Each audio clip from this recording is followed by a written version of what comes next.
Hello, my friends. Hello, my life warriors, wherever you are in the world. Welcome to the Day In, Day Out podcast. Woo! Today on the podcast, I'm very lucky to have, honored to have Jeff Teresi on. He is a speaker, consultant, coach, trainer, author. Got to say, yeah, it was a joy to have this gentleman in. He had a conversation about many different things, self-belief, direction, motivation. We talked about his book as well, and how what he's been doing to help people along the way, and how he became a speaker and on that path. Got to say, he's a joyful man to have on the podcast, and his superpower, I've got to say, is gratitude. So please sit back, enjoy the podcast. Don't forget, subscribe. It helps the channel out immensely. And yeah, have a great day, guys. Yeah. Peace. Oh. Hello, my friends. Hello, my life warriors, wherever you are in the world. Welcome to the Day In, Day Out podcast. Woo! Today on episode 179, I am very privileged, lucky to have Jeff Teresi. Yes, I got the name right. Yes, yeah, there you go. He is a speaker, a consultant, coach, trainer, and author. And hey, sometimes dresses up as a part-time superhero, but that's another story. Hey, Jeff, how are you today, sir? I am so glad to be here. Thanks for having me, Miwa. Yeah, I'm glad to have you here today. Like, one of the things what intrigued me when you got in contact with myself is that you help people break through to their next big breakthrough. Is that correct? That's my goal. Like, so how long have you sort of been in the sort of speaking, consulting, like coaching game, sort of? I have a background in sales. And so when I was 14, I actually had my first job as a telemarketer. And that led into me eventually selling knives. I don't know if you've ever heard of Cutco cutlery in America, but it's the highest quality knives.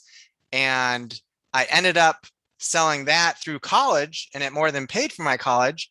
And when I was going to sales trainings, they were having really cool motivational speakers come in, and I was absolutely inspired by them. And so when I saw people like Matthew Kelly and Hal Elrod, and I listened to lots of tapes by Zig Ziglar, I thought that's what I want to be able to do someday. And so here I am now. Yeah, the mighty and great Zig Ziglar. That is a lesson and a half right there. No, but yeah, you joined the dark side of sales. Look, I say this because, yes, I work in sales as well as my sort of day gig. So it's like, yeah, 14.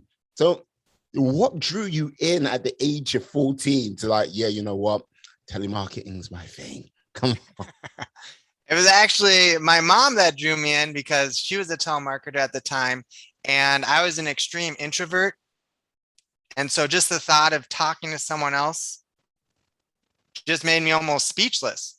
But because there was systems in place, I was able to just memorize scripts and handle objections. I ended up doing really well at it. But yeah, it was my mom that got me into telemarketing. Wow, I see. So like, how long did you stay in the sort of sales game before you went, hey, you know what? Time for a change. Well, that's a great question. I am actually still in sales. I have over 1,000 different realtor and mortgage lender clients that actually take the Cutco product and they engrave it with their logo, name, and cell, and give it as a closing gift that their clients have and use and enjoy for literally the rest of their lives. And because I've done so well at growing my client base, I'm able to spend 10 hours a week on that to provide our living, and then spend the rest of my time promoting and growing my speaking business. Wow. So, okay, I can tell you're no slouch then, because like, if you're like, 10 hours, okay, like, hey, are we good, baby? Yeah, we good. Okay, yeah, enough. That mortgage taking. Yeah, we good. Okay, right. It's like, you know what? I need a little side hustle. You know, yeah, it's gonna take up the other 30 or 40 hours of my time. But yeah, just sales, great. So like, yeah, That's crazy. No, but like this is the thing. What was the sort of epiphanal moment? What made you like go, you know what? I'm switching to like become like a speaker. So it was a very gradual transition. I Mm. actually began speaking at a lot of real estate offices. They had me come in to present my sales pitch, and they got to a point where they said, "Hey, Jeff, we don't want you to come in just to do a sales pitch. We know how good you are at sales. You're one of the top people in the country for that company. How about you actually put together a fun talk to add more value to our agents?" Mm. And so I worked on it for a couple months, and I created a talk titled Top 10 Tips to Be Top 10 in the Nation. And it ended up going so well that I presented almost all the offices in Minnesota and did that for a couple of years before they wanted me to come back with a new talk. And at that point, I created a talk titled The 7 Key Abilities to Succeed 7 Days a Week. And that was actually the catalyst for the book that I created. And a lot of times I would present at the offices, and the agents would come up to me afterwards and be like, "You need to be a motivational speaker, Jeff. It's just, you're so good at it." And I was just blown away. Uh, it was great affirmation. Yeah, like this is the thing. You could have just quite happily stayed doing your sales job. Like, what made you like this is like being comfortable, like not really sort of like going for it. But like this is why did you like hey, come on. Did you just need a change, or was it a case of you just have like you want a new challenge when you first started?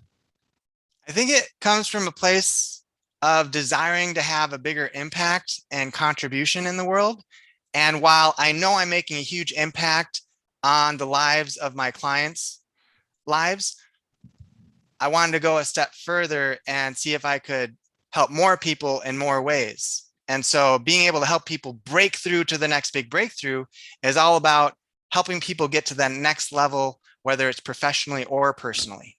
Mm. Yeah, breaking through to that sort of next level, I've always find like it's when people say, yes, I want to break through, and you kind of sort of see how committed they are to that sort of next breakthrough. You kind of see it when, like, if they really are pushing themselves, if that sort of, like, their sort of purpose is tied into it, their sort of why. And, like, it must be very interesting to see, like, because, like, sitting on the outside watching it, like, do you have a sort of sometimes have an inkling when people are like, yeah, they're going to actually do it, or they see that need to have that sort of extra guidance, you know? Yeah, in the sales world, unfortunately, the turnover rate is super high. Mm. And I actually wrote a little piece this morning. I basically wrote, if performance is predicated by perspective, which is what I believe it is, it's imperative that we protect that perspective. And so it's all at, where am I coming with my mindset? Do I believe I can do this? Because if you don't believe in yourself, you might as well quit before you start, because failure becomes a self-fulfilling prophecy. And if you don't believe in yourself, you're going to lack the confidence and courage needed to do what needs to be done.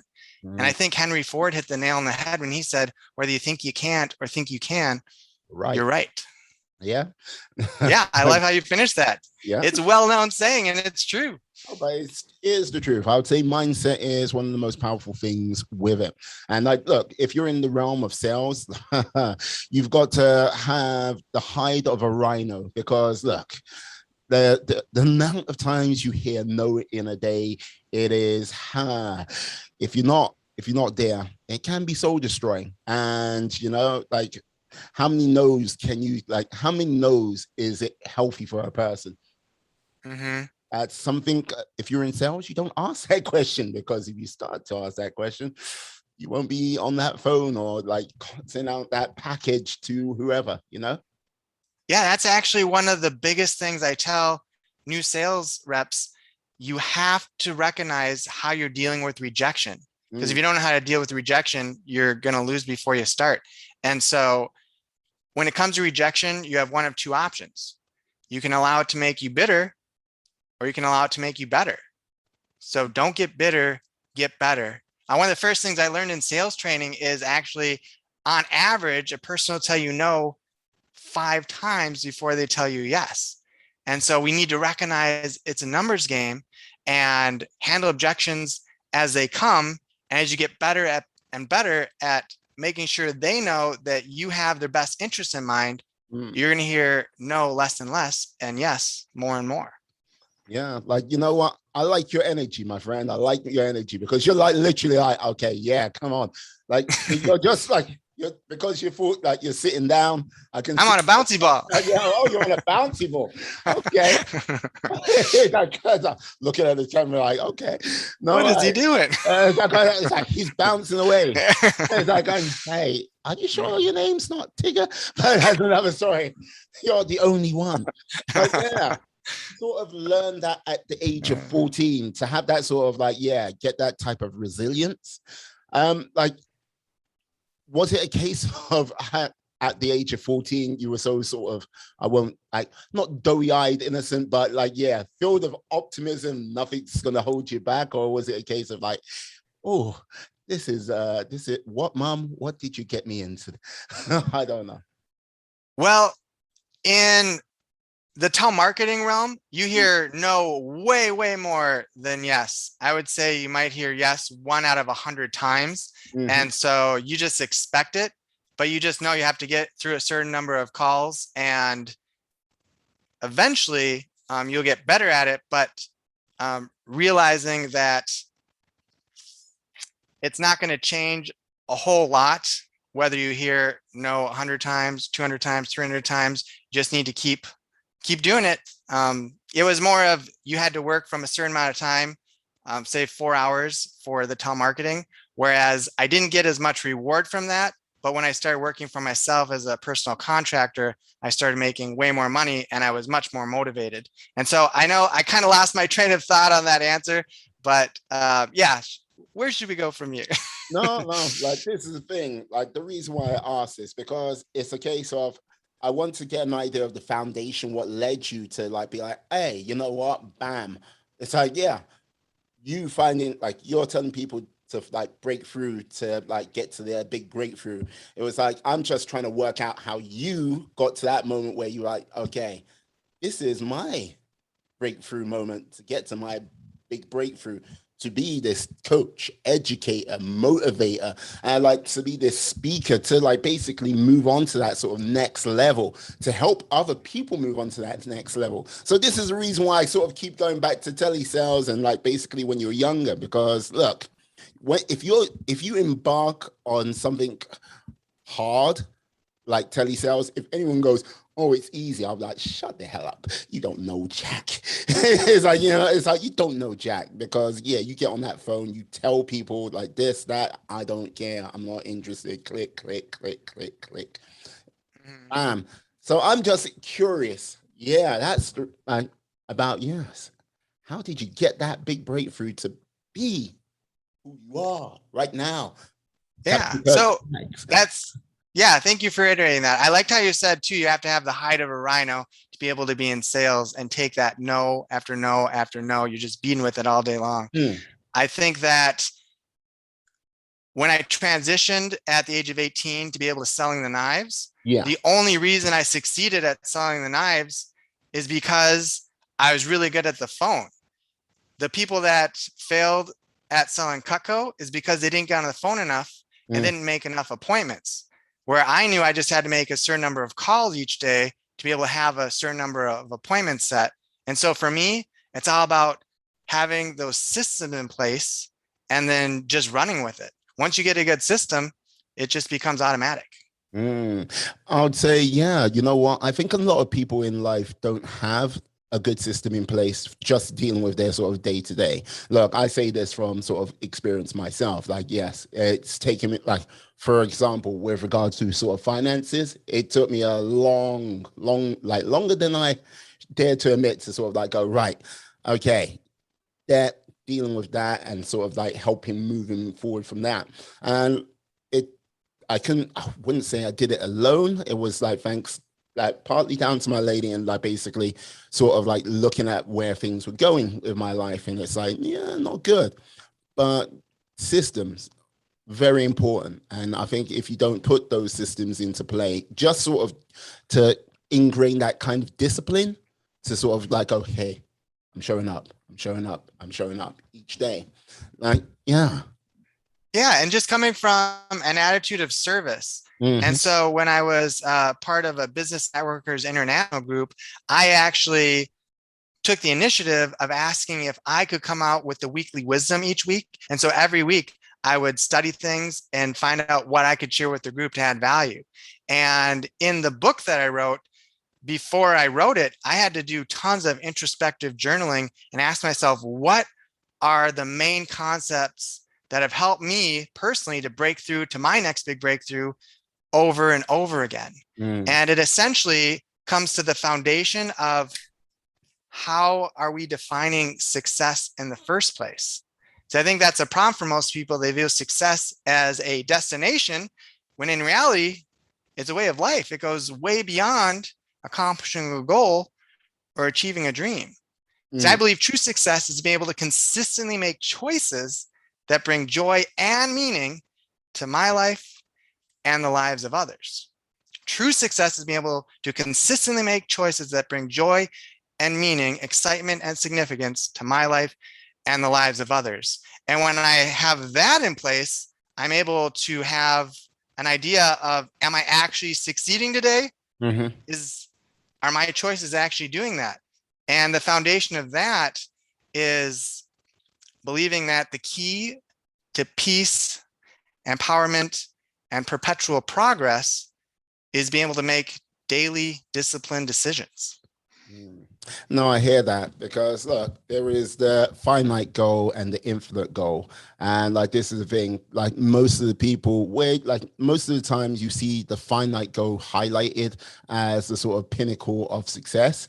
But if you speak to anyone who's actually achieved like a finite goal, they've won an Olympic medal, they've won a championship, they've they've done some massive expedition, you always find when they sit down, it's like, and they've achieved it, there's this sort of sense of loss, this sort of sense of mourning most of the time, you know? Yeah, exactly. They've lost where they're going because that goalpost has been reached and now they're just out in nowhere land. Another thing I like to say is, if you forget the why behind the what, you're lost. And so it's so important to step back and ask yourself, why the heck am I doing this in the first place? Am I doing it because I was told to do it by someone else? Am I doing it because I think that's how I'm supposed to be doing it?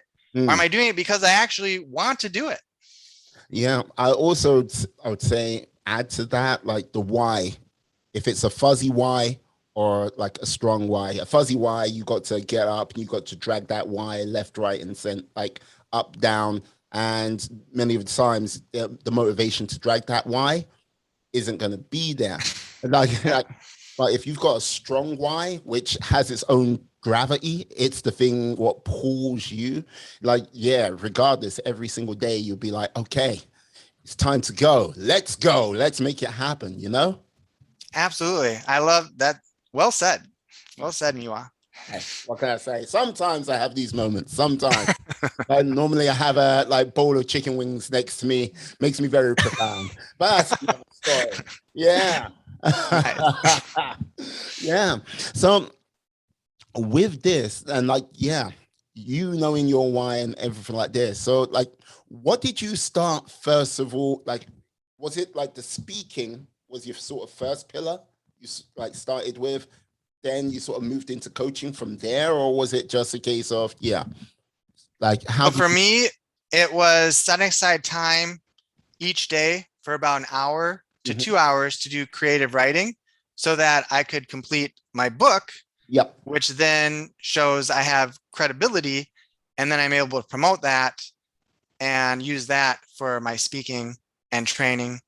And so it began with setting aside time to really get together what I'm promoting. And that would be the culmination of the book, The 7 Key Abilities, How to Succeed 7 Days a Week. How to Succeed 7 days a week.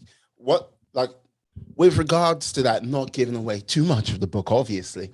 Like, but what would be one of the things you would say to go, yes, this will help you? Well, let's just give it all away. So essentially the 7 key abilities, it's being able to cultivate, create, Mm-hmm. and connect. So we're going to cultivate a thankful heart, an empowered mind, and encouraging connections so that we can confidently create a clarified calendar and an inviting environment so we can courageously connect with ongoing growth and a purpose-filled plan. And that plan entails that our thoughts, words, actions, relationships, and pursuits are all in alignment to help us be our best selves in all areas of our lives. That sounds incredibly like simple and like straightforward, but like yes, with all of what you've just said, like let's just be clear here. Like, that is a lot of hard work. If you like put it this way, if I went, yeah, 7 steps, right? Yeah, 7 days a Yeah. week. How can I succeed? Yeah, that's right. But all of these things, like, okay, take a lot of sitting down and like being honest with yourself, Yeah. rather than sort of like, hey, yeah, I read the book, I'm cured. What did you learn? It's a great book. I read it. I'm cured. You know what I mean? So, like, would you say, like, I know everyone's different, but would you say there is a sort of no, that's bad. No. I was going to say, is there a sort of like short time limit where you think people would get to that type of thing? Or is it comes down to how much are they really, really want to be honest with themselves?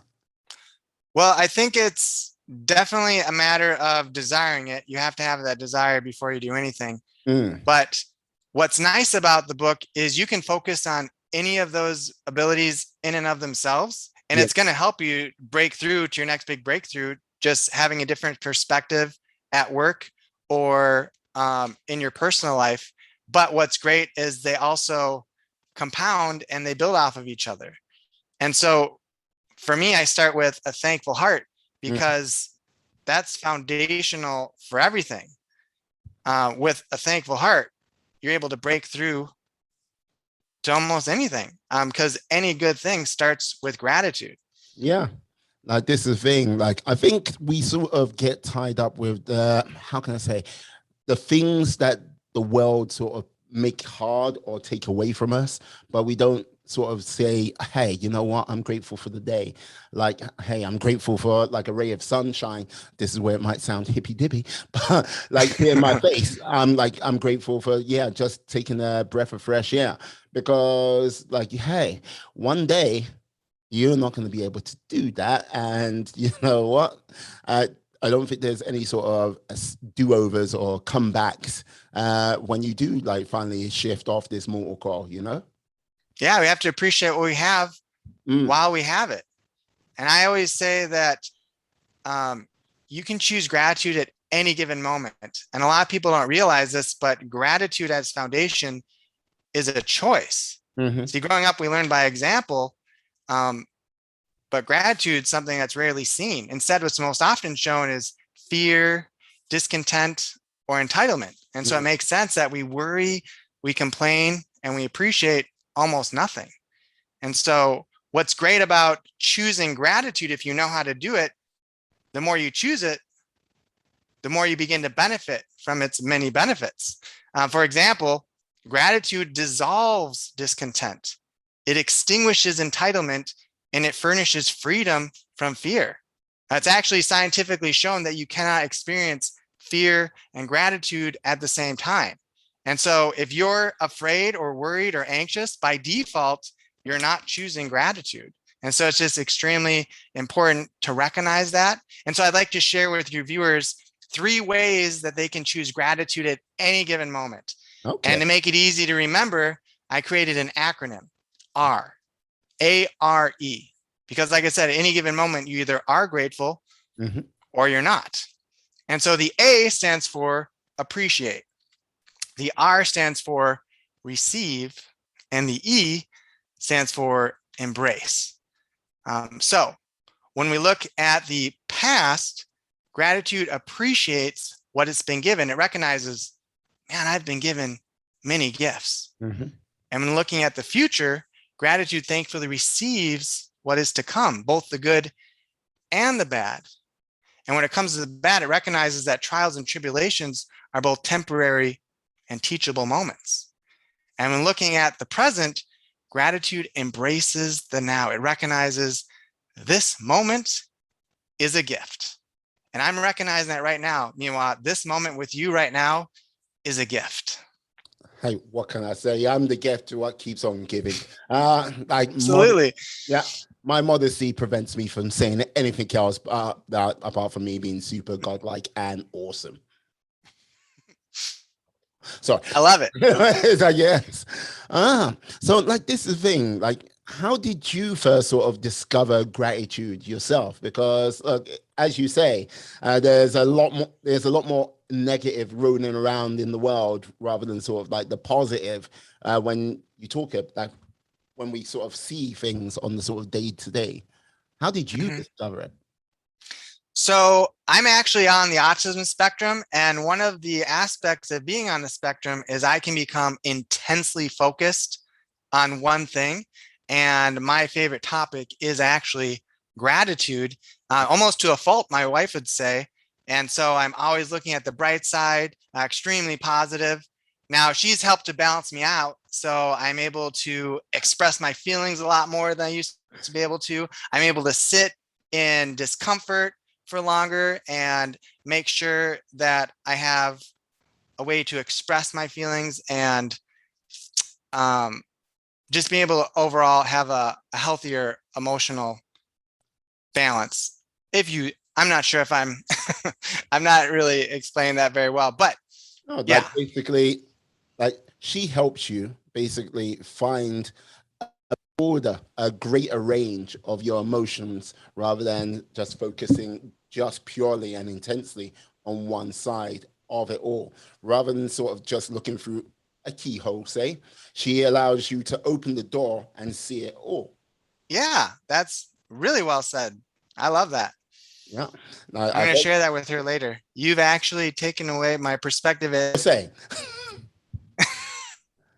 I loved what you just said about the keyhole and being able to broaden my perspective.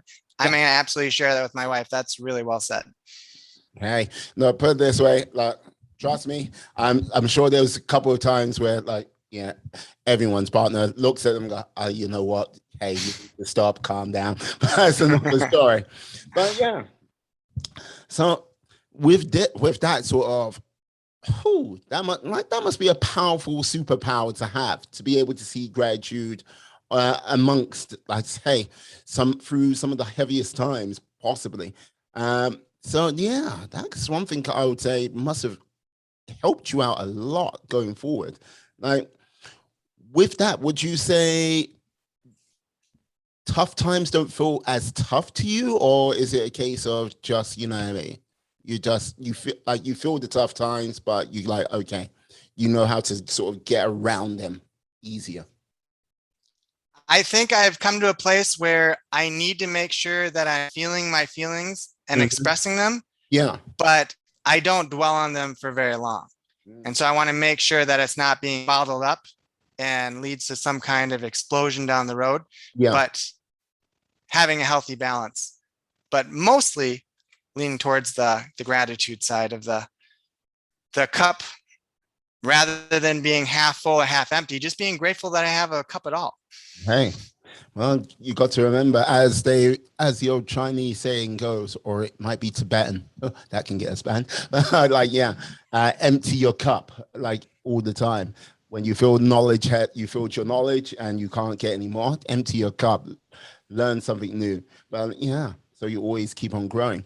Because like one of the things I would simply say, like, I think there are a lot of people like in this world of ours, which like live in this realm of comfort, and they're not willing to sort of learn or push themselves. And like with a book like yours, it's all about sort of like going, hey, you don't have to prepare to get really uncomfortable to get to learn some of those deep roads and basically let go of what you've had so you can like grab onto something new.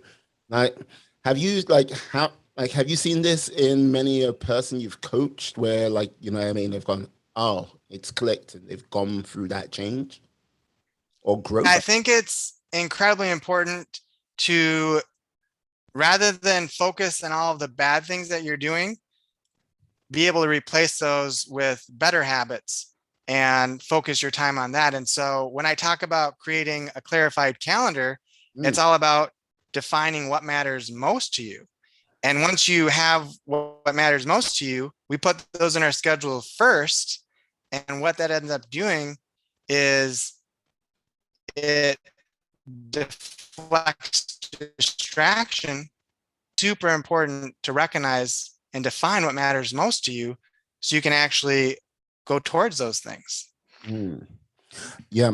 And like, is it a case you get someone to sit down and go, yeah, you know what, like draw up a list of like, yeah, 500 things, and then basically half that list and half that list again until half it, until you've got like, yeah, 5 random things? Or is it, how would you sort of get people to like go, yeah, this is the things what matter to me? Because look, there is the, how can I say, the PC answer that many person gives out.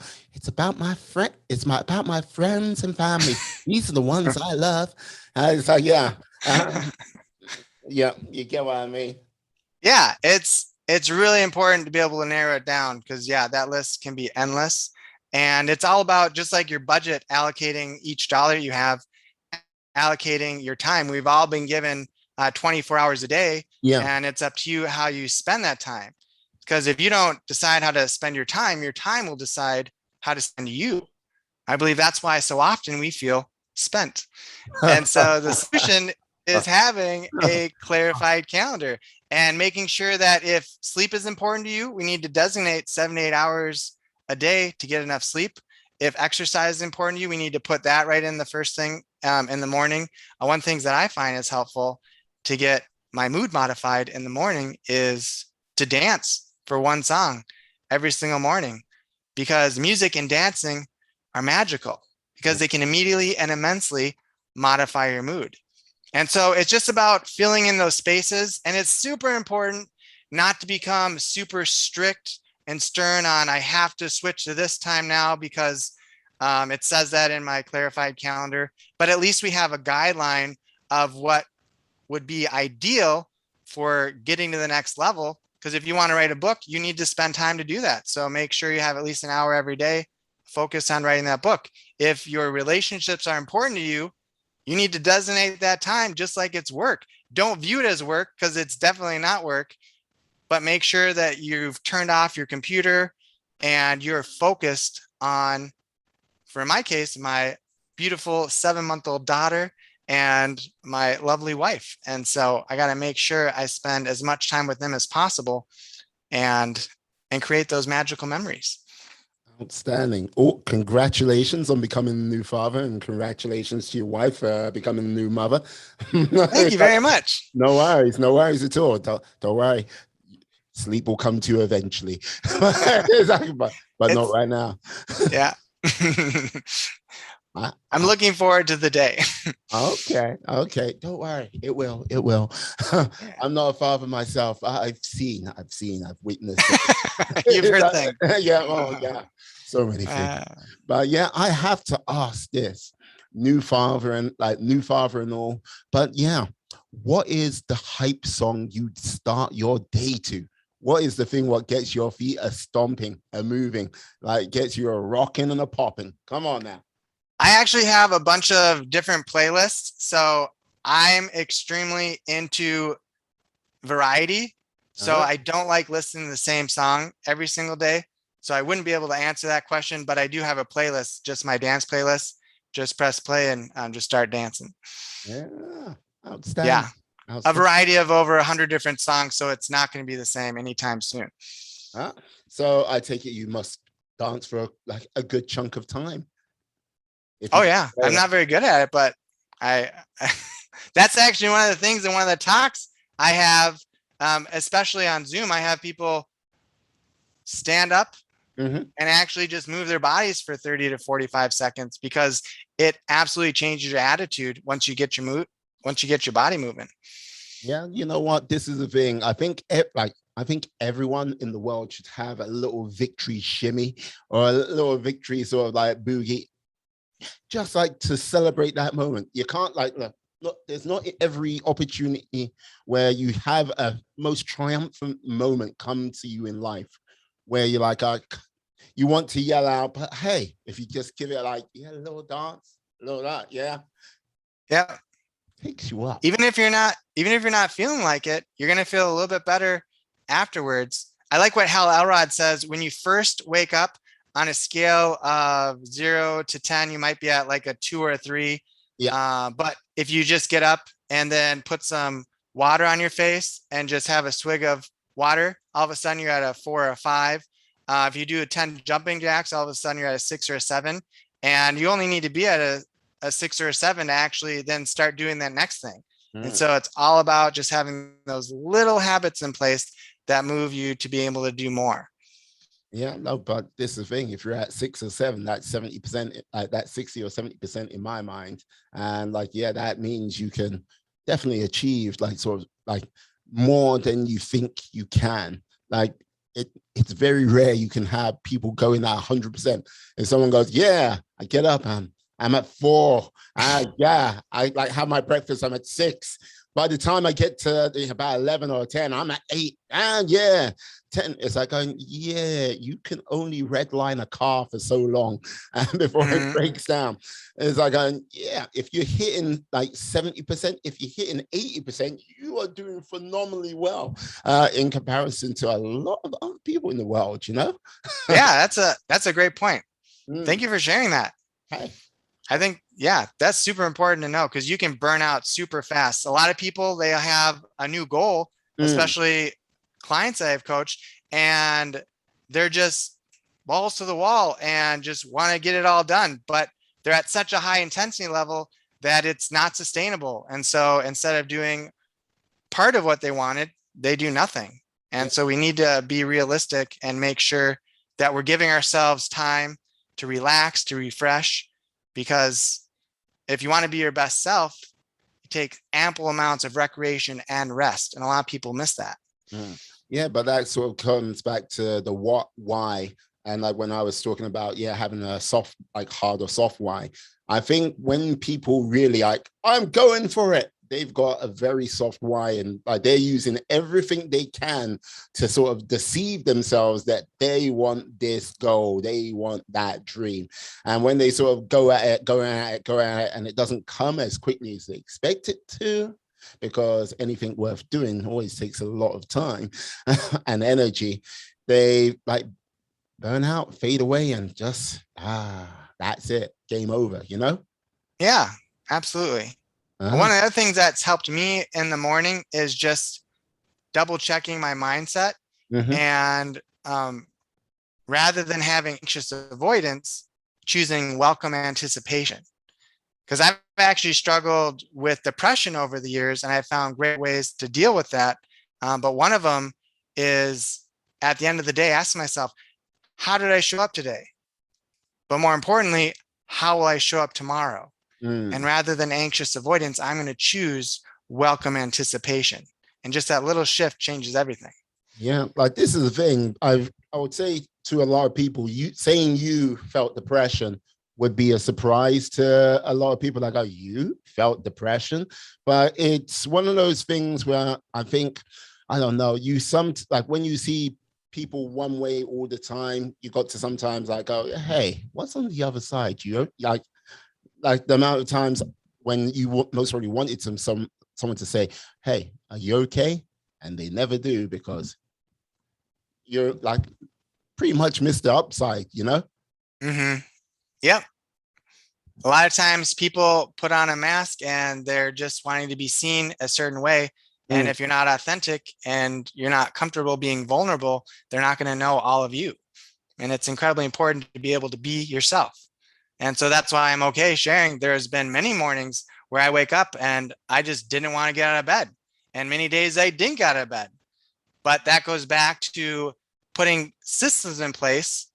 Like, what am I going to be super excited about actually doing? You have to have things to look forward to every single day. That is so important. Yeah, I hear that. And like, this is the thing. I always think when, like, in life, you sort of need to have these check marks. Like, for you, you call it systems. I always think of them as sort of checkpoints on the map. Like it's kind of, I've never been in the military, but the way military people do, they have their map reading. They'll go, we want to go northeast, and like go, yeah.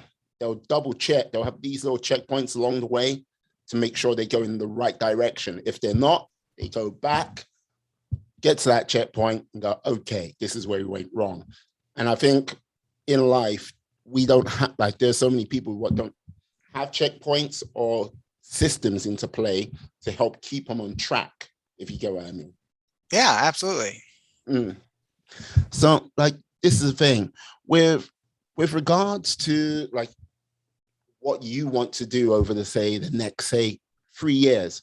Do you have a roadmap already put in place? I know you're all about the sort of continuous growth, continuous journey, but do you have, like, what is the direction, say, or the destination? I think I do have a general idea of the main checkpoints that I want to hit, but I'm extremely flexible with those things. Yeah. And so for myself and my wife, we want to be a little bit closer to the ocean. And so within the next year, we're going to be moving closer to the ocean. And we also want to make sure that we have time spent specifically with our family unit. And so we're making sure that we're setting aside that time so we can go on mini vacations, whether it's just in our house or somewhere else. Right now with the pandemic, of course, it's extremely hard to be able to go anywhere for any length of time, but we'll make day trips to the ocean and just have those great times together.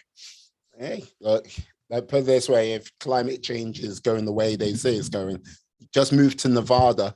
Before you know it, that'll be beachside property in no time. Like, yeah. No, there you go. Good investment. I created a list that's also helped me. I call it the 10 fine facets of life. And to make it easier to remember or digest, essentially, I've broken my life into 10 different major areas. So we have fitness, focus, feelings, faith, fellowship, function, finances, fun, fortress, and formation, to name the 10. And then when you're able to find out, okay, on a scale of 1 to 10, how is my fitness level right now? Okay, and how could it be better? And so I think it's extremely important to be able to step back from the business of life and actually evaluate where you're at. And if you do this every week, you're going to have a great idea of, am I going backwards in some of them? Am I going forwards? You might not be going forward on all of them, because sometimes you have to have that balance. I'm going to spend more time working on my fitness than something else, and vice versa. Does that make sense? Like, it makes sense. It's just one of those things where I go, like, when you got 10 things, it's like, 10 things to focus on. Like, trying to get that to sort of all flow correctly must be kind of difficult. Like, some people most already go, hey, you know what? Yeah, can I do 2 of those things? 1 of those things? But yeah. So and that actually goes towards how much time you've spent developing these habits. Because if you want to have a bunch of habits that help you to succeed, you want to start with 1. And if you've been doing this for a number of years, you're going to have accumulated quite a few good habits. And so if you're at that point, so for me, I'm a gratitude expert because I've actually been writing in my gratitude journal for over 10 years now, every single morning and every single night. And so once you're able to first start doing in the morning, then maybe down the road you can add doing it at night, but don't try to do both at once. But so that's a really good point. Definitely, it's hard to focus on all 10 things, but when you have the habits in place that allow you to maintain your fitness. So if you have 30 minutes every single day working on your fitness, and that 30 minutes, you have one day on your abs, one day on your upper body, one day on your legs, you're going to have a well-balanced body and fitness because you have that system in place. So now you just let that go. And now we can spend time focusing on our finances. So I'm going to spend 30 minutes a week double checking, where did I spend my money? And so it's just a matter of putting those habits in place. I the great Vince Lombardi. Like winning is a habit. Also, the great Vince Lombardi. Losing is a habit. Like the power of consistency, I think, is so underestimated by so many people, because one of the things people go, yeah, consistency. Yeah, you don't, if you like, I don't exercise, yeah, you consistently don't exercise, or you don't Yeah. off your money. The power of that is like there for the whole world to see. You're like, okay, your body's not good, yeah, your finances ain't good, oh, you're like reading, like your mental acuity is not good because you haven't tested yourself. But when you start consistently doing things, as you say, half an hour each week, like, yeah, that adds up quite quickly. Like the sort of compound sort of interest of that sort of effort, before you know it, it's like, wow, yeah, you are leagues ahead of most people, which you go, yeah, the average person. You start to, I can only imagine, start moving in a better direction. Like, it's not a given, because hey, life knows how to, like, how can I put it? It knows how to sweep the leg, Karate Kid reference, and yeah, and like just leaves you down. But yeah, but I'm like that. Yeah, Yeah.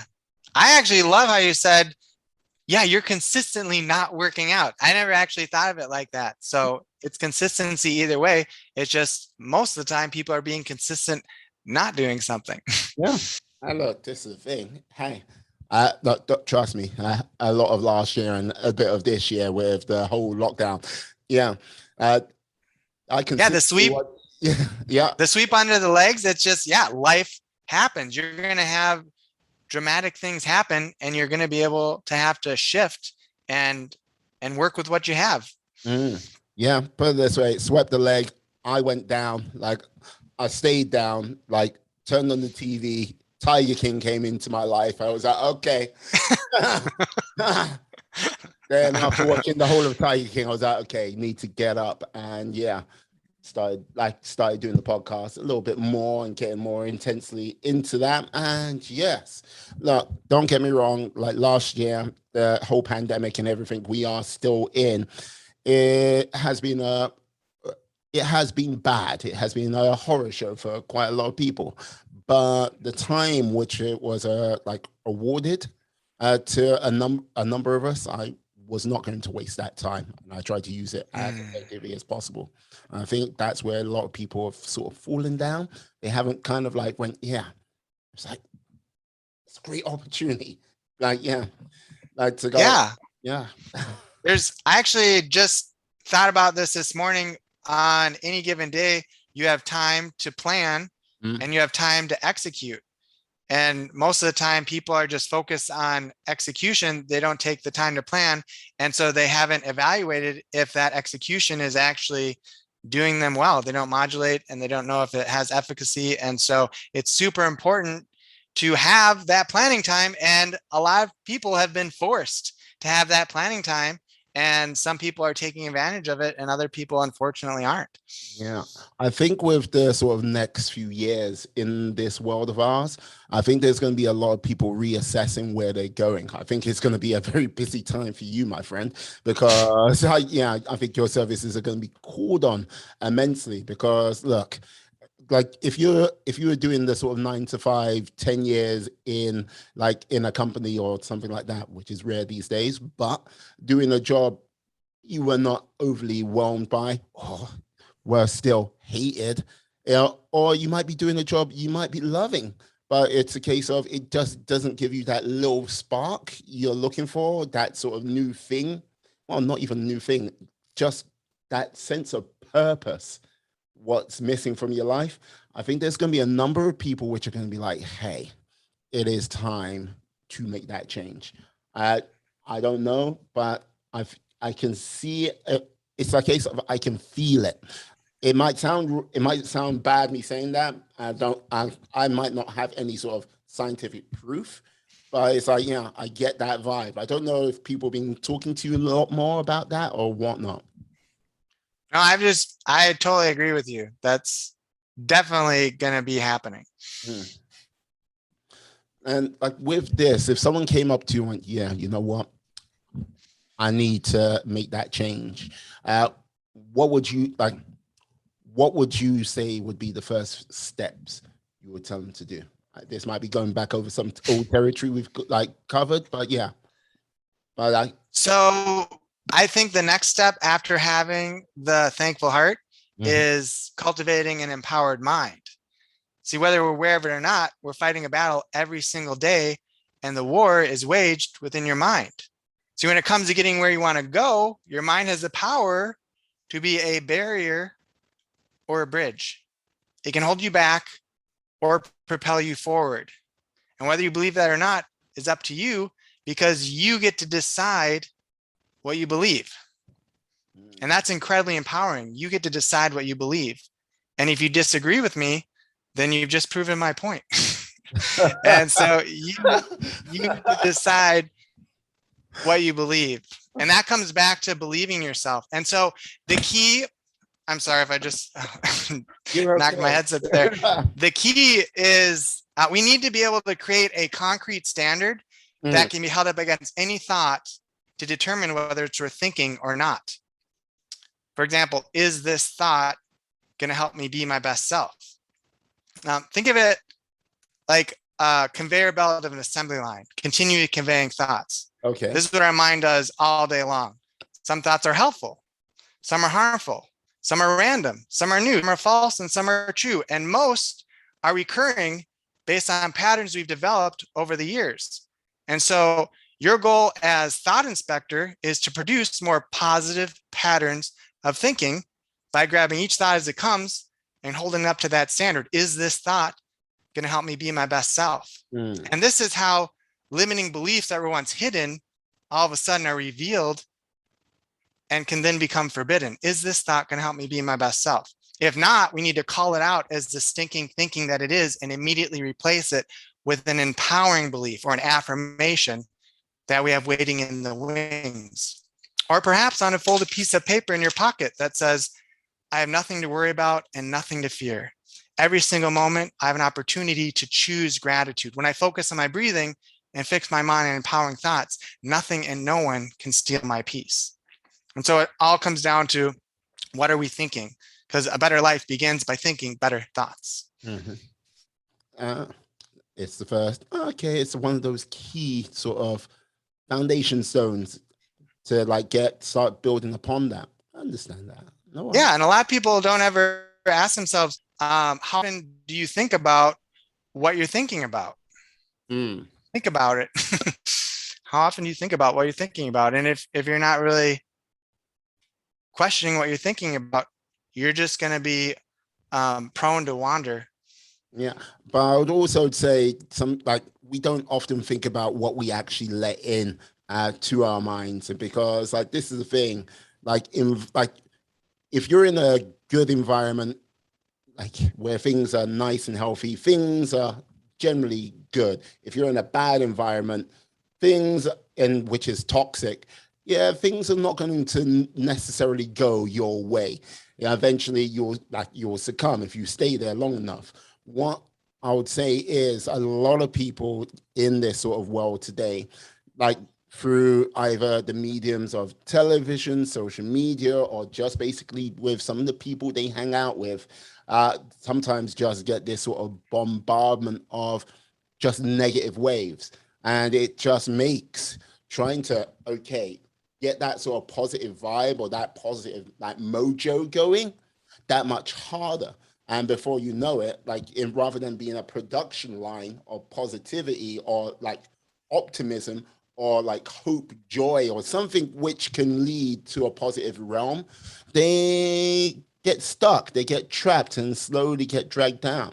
Like, what would you say with regards to people which are kind of in that like setting? Like, you know what I mean? It's not easy. Yeah. Yeah, that can be extremely hard, especially if you live with people that are consistently saying negative things, or you're telling yourself negative things. I'm actually working on a new YouTube video called word watching. And I think that most people are more prone to bird watching than word watching, and they don't actually pay attention to what they're saying, not only to other people, but to themselves. And so it's extremely important to be able to separate yourself from that negative self-talk, that negative talk from others, and be able to call it out when you see it and say, you know what? I hear where you're at with that. I don't want to expose myself to as much negativity, or I want to instead replace that by focusing on positive affirmations, empowering thoughts. And that's one of the things I talk about in my book is it's so important to have affirmations, because affirmations allow you to produce those positive patterns of thinking. And so it's so important not to just do it after you think a negative thought, but to infuse those positive thoughts consistently throughout the day. So first thing in the morning and last thing at night. I actually have been doing that for years as well. I have my top 10 affirmations, say first thing in the morning, last thing at night. And I haven't done it yet, but I want to transition to also having it in the middle of the day too, so that I have another checkpoint throughout the day. But yeah, that's a great question. And it's extremely hard to overcome depending on what your situation is with your lifestyle. If you're living with a lot of people that are constantly bombarding you with negativity, and what shows you're watching. And so it's extremely important to step back and try to reevaluate that and make any changes that you can. But I would say starting with affirmations would be a great place to start. And also limiting how much time you're spending watching the news. Yes. No. You do want to be informed. It's extremely important. Don't just cut yourself off from the world, but don't become so enveloped and dwelling just on that. No, Jeff said it. I'm cutting myself off. That's it. Going cold turkey. No more. I'm going off the grid. It's like, yeah, can you watch the news? No, I've stopped.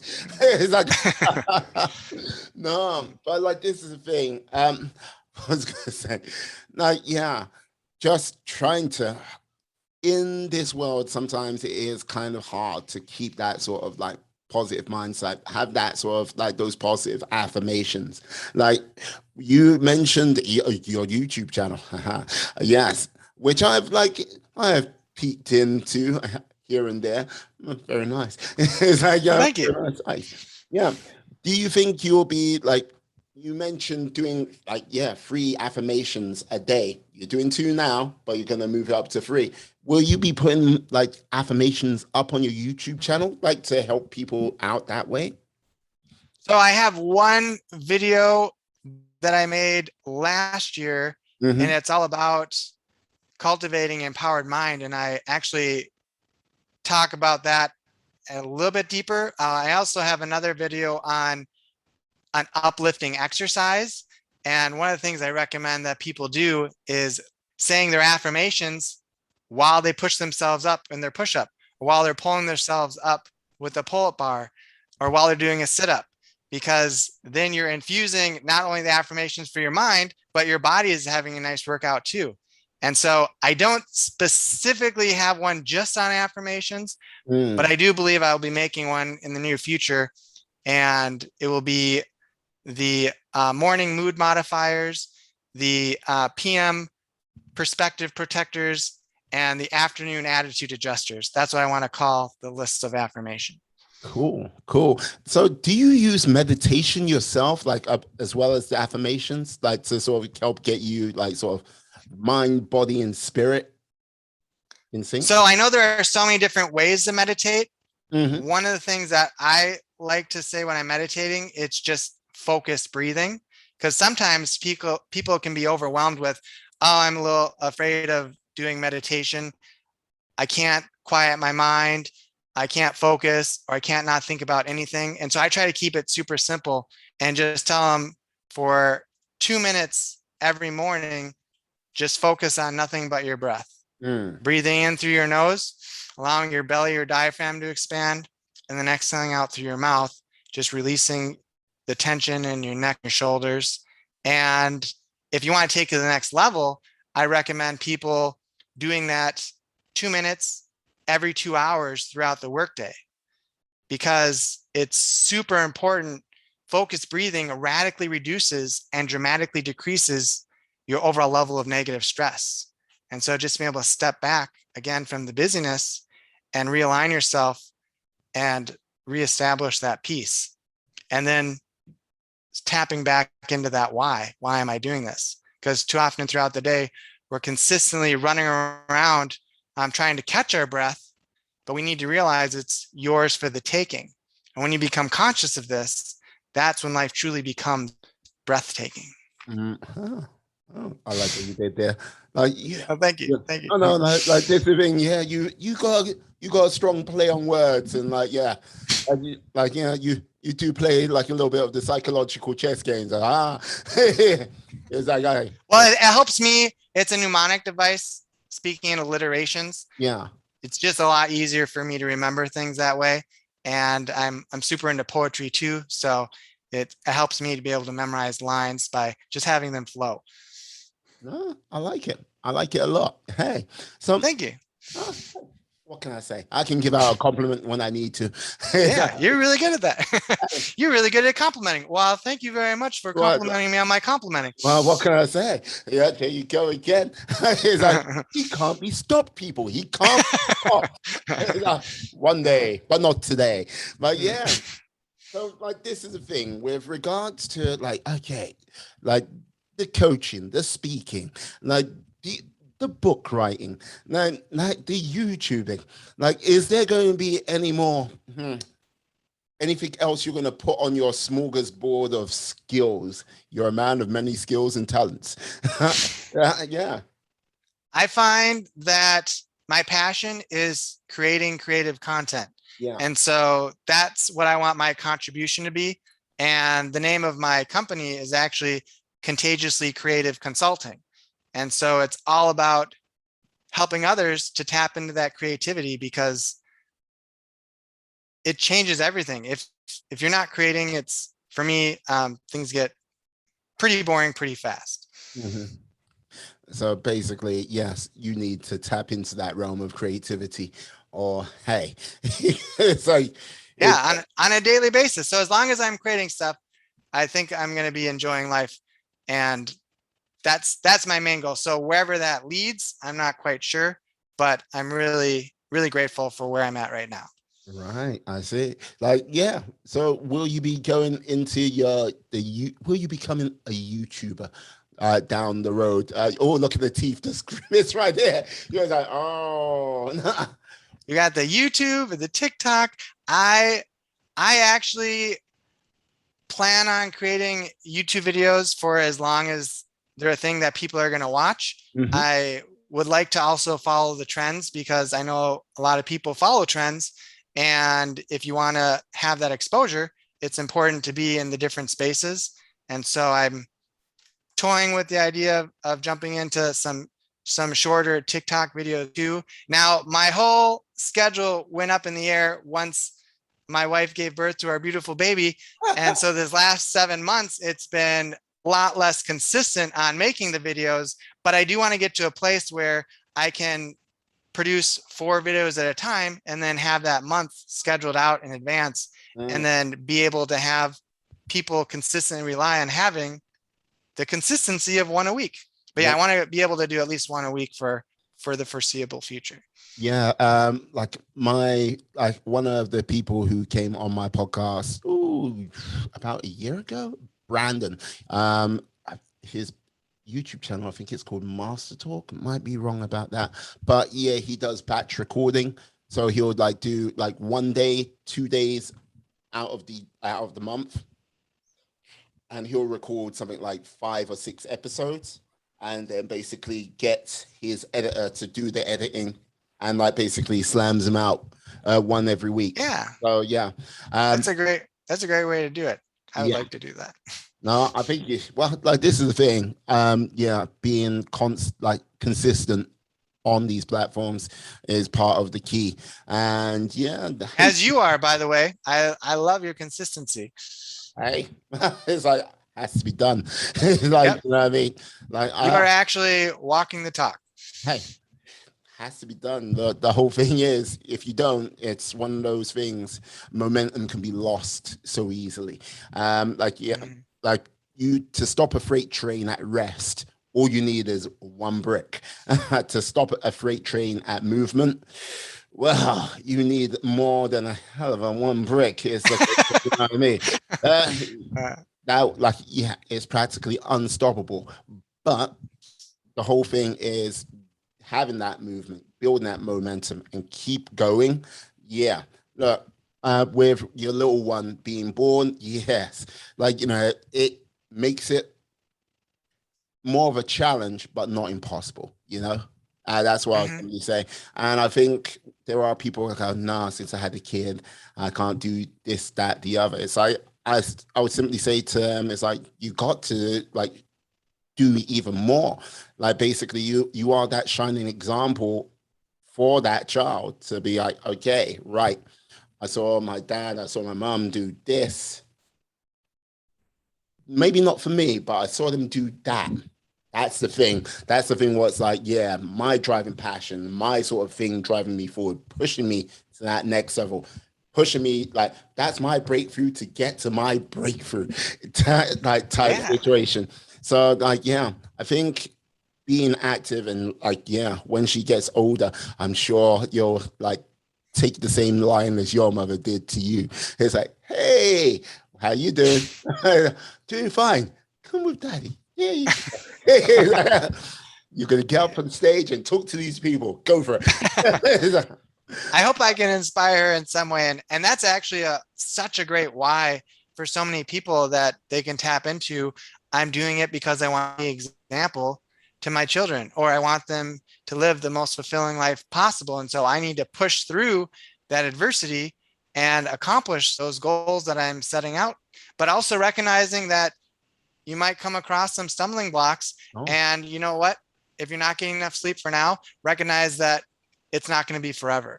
And so do what you have to do for now until you can get to that next point. indeed, indeed. Now, here we go.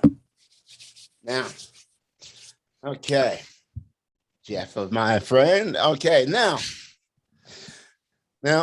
this is going to be the sort of true crowning moment to see what type of individual you are. Like, yeah, Oh, peer behind the curtain even further, people.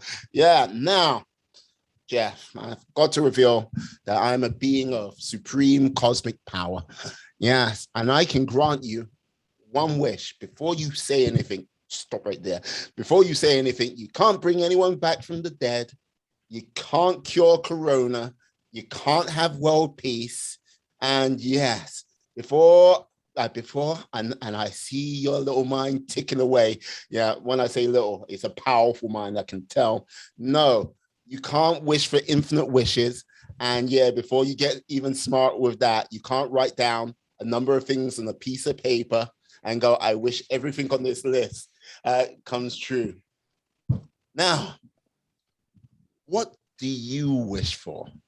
Hmm.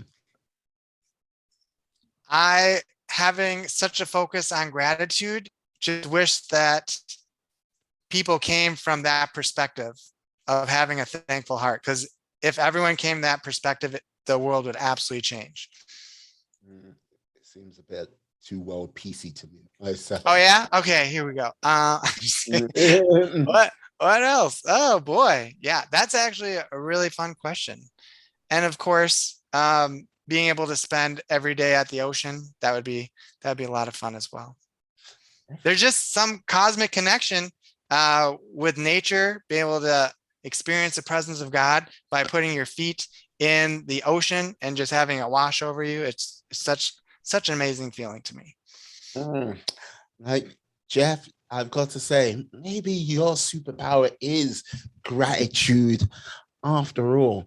Ah, your, yeah, Jeff, yes, your Thank you. power, superpower, gratitude. I can see where this might be going. But yeah, But okay. How about you? What would your number one My wish be? now, The tables have turned. indeed they have. Indeed they have. Well, now, I would say a wish I would give, like if I could give most people to have just one moment of triumph where they truly know it was down to them. This was that moment. It's like, yeah, because like this is the thing. I think a number of people in this world, like they go, yeah, we've done well, but they don't actually know the real feeling of triumph. Like it's like either being beaten out of them, they've just not actually gone out there and done it, but like, yeah, down to a number of factors, but yeah, but that one moment of triumph. Oh, someone's in the background. But yeah, that's what I would wish for. Awesome. I love that. Yeah. Triumph. That having that milestone moment. Yeah. Yes. Indeed. Indeed. Now, I have to ask because we are bringing this to a close, and yes, I can feel the presence of someone wanting your attention. I was like, I'm doing this, and I'm like, oh yeah, I'm also being recorded. So obviously, putting my hand up. Yeah. It reminds me of that one news. There's that news blooper where the guy is on CNN and whatnot, and the kids just come walking in the back. All right, I have my own little moment like that. Hey. Not quite as bad, not as funny either, but yeah, yeah, trust me, that will come sometime in the future. And I'll be there. Like I'm gonna need you to walk in at 5 minutes past 11. Now, can you tell the lovely people out there how they can find you, how they can reach you on those interwebs? Yeah, I would love to stay connected with your viewers. You can reach me at jeffteresi.com. That's JEFF, T as in Tom, ERES as in Sam, .com. And you can also just pull up my name on YouTube and find it there. If you're interested in the book on my website, there's links to the Amazon. And yeah, I would love to hear from your viewers. Perfect. And I'd love to stay connected with you, Miwa. All right. You know what? We will. And yes, absolutely. You're not going anywhere. You're in my realm now. Don't know what came over me there. But Jeff, I'd like to say thank you for having you on today. It was been a pleasure, a joy, an honor, even. Yes. Thanks for having me. It's an honor to be on. Perfect. Perfect. I'd like to say thank you to you, my friends, my life warriors, for staying with us up until the end point. Please stay safe, stay well, be awesome, be excellent, be fantastic, be all the positive bees you can be in this world and then some. Have a great day, guys. Yeah. Peace. And we are